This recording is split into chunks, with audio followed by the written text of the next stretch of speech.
Through a friend's introduction, Hannah met Jack, a real estate agent. On their first date, the conversation flowed easily. Hannah immediately felt hopeful. She thought this one might actually go somewhere. When the date ended, Jack smiled and said, "I'll call you sometime." That single sentence sent Hannah's expectations soaring. The moment they parted, she rushed to tell her best friend the good news. She kept repeating how much she liked Jack, and how different this felt from before. Over the next few days, Hannah became glued to her phone. She stared at the screen constantly. Even in the shower, she kept her phone within reach, afraid she'd miss the call. But day after day passed, and the phone stayed silent. Her friend Megan stepped in to comfort her. Maybe Jack was just busy. Megan shared her own story. After her first date, her partner waited 11 days to call. Now he was her husband. Hearing that, Hannah forced herself to calm down. The two women turned into detectives, replaying every moment of the date. They searched for clues, trying to decode what Jack might have meant. Then Emily jumped in. She said after her first date, she was the one who called first. So Hannah left Jack a voicemail and waited. Minutes turned into hours. Still nothing. Hannah even wondered if her phone was broken. Desperate for answers, she went back to the bar where they'd met. She sat there for a long time. Jack never showed. The bartender noticed her and asked who she was waiting for. Hannah said she was waiting for Jack. Unexpectedly, Ben knew him. Hannah stopped pretending. She asked honestly if she ever had a chance. Ben looked at her and answered without hesitation. Connor's never gonna call you. How do you know?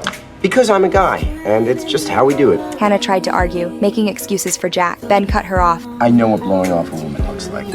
Okay, I do it early, I do it often. That was the moment everything finally sank in. The next morning, Hannah announced she had figured it out. She told her friends. They had to stop clinging to hopeful stories that only delayed the truth. Those words hit Emily hard, because suddenly, she realized the message applied to her too. At the same time, Hannah finally accepted the truth. Jack had never been interested. Still, she didn't give up on love. She began leaning on Ben, using him as her emotional sounding board. Whenever she felt confused, she called him, and Ben always listened. He answered patiently. He explained things logically, never dismissive. One night, Hannah was waiting alone at a bar. The man she was supposed to meet never showed up. Ben noticed her sitting there and joined her. Casually, he gave her a crash course on how relationships really work. He broke everything down, from women's expectations to men's usual patterns. Hannah finally asked why he was telling her all this. I mean, I like you the way I like basset hounds. You know, there's something kind of pathetic about them. You just want to cheer them up. Again, with the sensitivity. Later that night, Ben called her. He invited her to a party that weekend. He said there would be lots of single guys. Hannah agreed. But the more she thought about it, the stranger it felt. She started to wonder if Ben's interest was more than friendly. At the party, she arrived on time, but the man Ben promised to introduce never appeared. Instead, Hannah found herself helping out, serving drinks, cleaning up, acting like a co-host. When she finally stopped, she saw Ben sitting with another woman. After several hints, the woman reluctantly left. It was already 3:30 a.m. Just as Hannah was about to make a move, Ben thanked her and said he was going to bed. Hannah took it as a signal. The next second, she lunged forward.